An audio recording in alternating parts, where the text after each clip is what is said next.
Hello everyone, this is Warhawk Beyond 2040 and welcome to another edition of the Stargirl Season 3 review series. And today I am going to be talking about Episode 2, Frenemies Chapter 2, The Suspects, which I have just finished watching. And this episode was absolutely fantastic and a great follow-up to the Season 3 premiere. And this episode picks up where we left off at the end of Episode 1, where the JSA found Cindy Berman standing over the body of the gambler and holding his trademark golden pistol and uttering the words, "I didn't do it." So that was not only a great way to end the first episode of Season 3, but it also helped set the table for a very interesting and epic Episode 2. Now, all throughout this episode, there were a number of different people under suspicion for who could possibly have killed the gambler.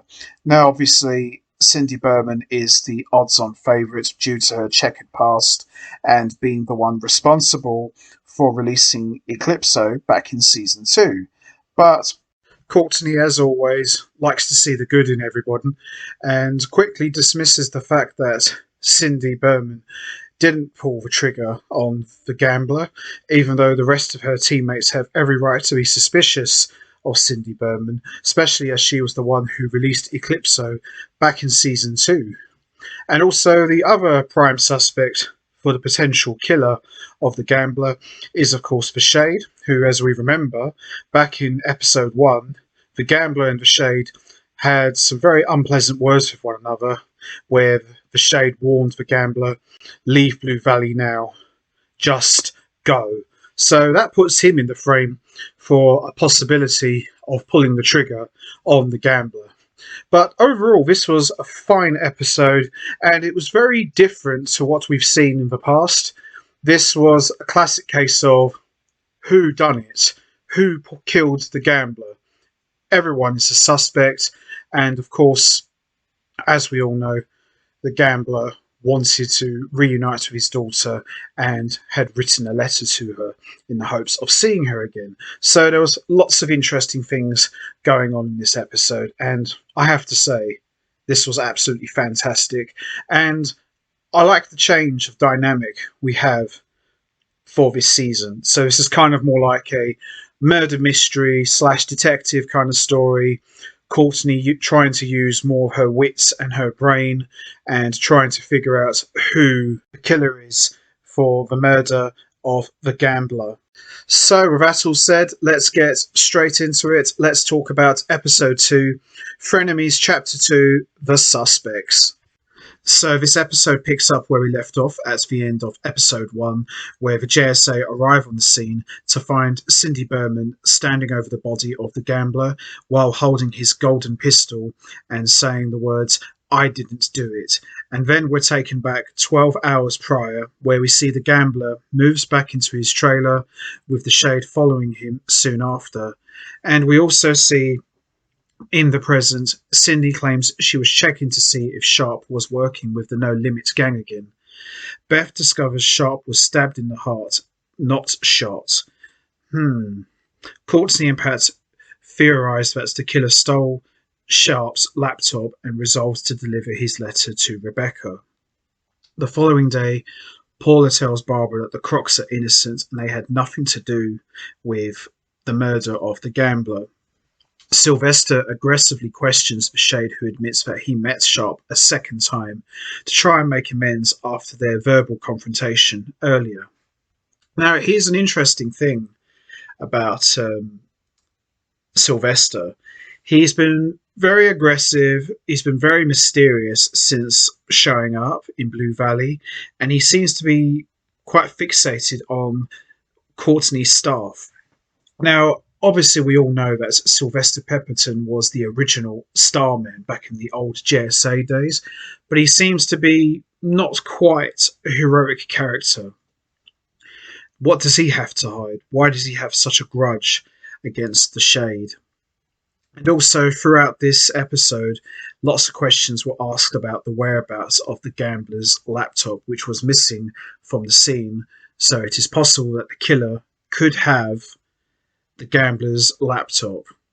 We also see in this episode, Solomon Grundy is also a potential suspect, even though he died at the end of season 2 and has remained dead so far. And we also see that Rick Tyler, who is our man, has been trying everything he can to try and get Solomon Grundy back from the dead. And he also declares that Solomon Grundy is dead and has remained buried for quite some time. So there's lots of suspects going around. So we've got the Shade, we've had Solomon Grundy, and we've got Cindy Berman, who, as it stands at the moment, seems to be the favourite. Or is she? And also, there is another suspect that no one has considered yet. What about Starman himself, Sylvester Pemberton? Now, we all know Sylvester may be a hero, but we see throughout this episode that he's a little bit off his game. And, we learn that he's come back from the dead and he hasn't had any real concrete explanation as to why life has changed so much. And he's also put in a situation where he's having to interact with the very same foes who killed him and all of his old friends from the JSA.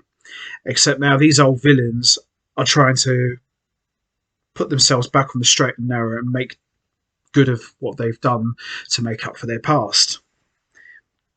And of course, as we all know, that he helped play a part in helping to stop Eclipso. Now, obviously, it's a possibility that Sylvester could not be the killer, but he's got the biggest motive of all because, the gambler was one of the old JSA's enemies from many years ago. So I think it's worth considering maybe keeping Sylvester on the suspects list. So we also see the Crocs are suspects, although investigating them hasn't really started in earnest just yet.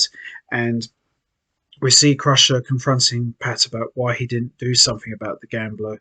And we also see in this episode the Crocs are clearly hiding something, which we also see at the very end. And also towards the end of this episode, we see Cindy Berman has the gambler's laptop, the same laptop that everybody has been looking for. And we also see in that same scene, as I mentioned with the Crocs, that we hear them saying to each other, no one could ever know what's happened. So it's clear that the Crocs are definitely hiding something.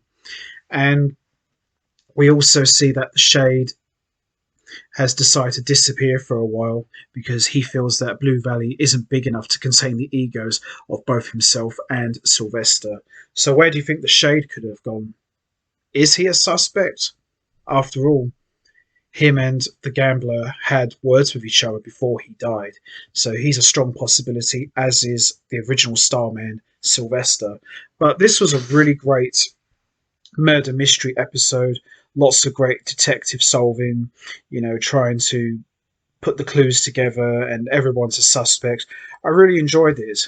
And another highlight of this episode, I must say, was seeing Sylvester and Courtney training together, and we're finally getting to see Courtney realise the full potential of the staff, and we saw her flying around with her eyes glowing gold all around Blue Valley. So maybe we might see her use a bit more of the staff to its full extent. But overall, I quite enjoyed this episode, and as I said, we kind of left it with the Crocs acting very, very suspicious while Courtney Berman was looking at the gambler's laptop, trying to find a way to crack the code to get into it. So that's going to be it from me. I am going to wrap this up now. What was your thoughts on episode 2? Did you enjoy it? Who do you think killed the gambler? Do you think it was the Shade?